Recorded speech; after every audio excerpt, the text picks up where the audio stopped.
Umani ng atensyon sa social media ang pangalan ni Jane De Leon matapos itong may ugnay bilang umano'y papalit kay Julia Montes sa inaabangang kapamilya series na si Gabo.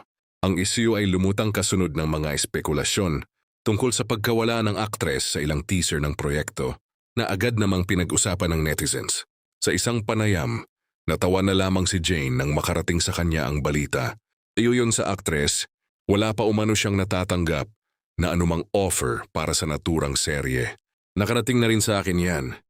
Natawa na nga ako yan ni Jane, na tila ikinagulat din ang pagkakadawit ng kanyang pangalan sa usapin. Gayunpaman, hindi naman isinara ni Jane ang posibilidad kung sakaling magkaroon ng pagkakataon. Anya, bukas siya sa ideya at ikukonsidera ito kung sakaling ialok sa kanya ang proyekto. Kung sakali, bakit naman hindi?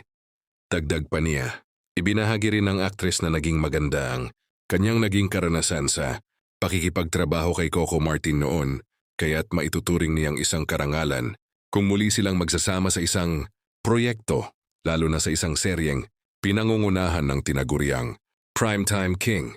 Sa kabila nito, nananatiling walang opisyal na kumpirmasyon mula sa kampo ng Sigabo kung magkakaroon nga ba ng pagbabago sa cast o kung tuluyan ng mawawala si Julia Montes sa proyekto.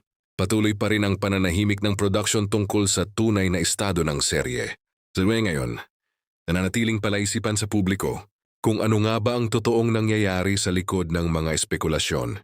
Ngunit isang bagay ang sigurado, mas lalo pang umiinit ang interes ng fans sa Sigabo habang hinihintay ang opisyal na anunsyo mula sa Kapamilya Network.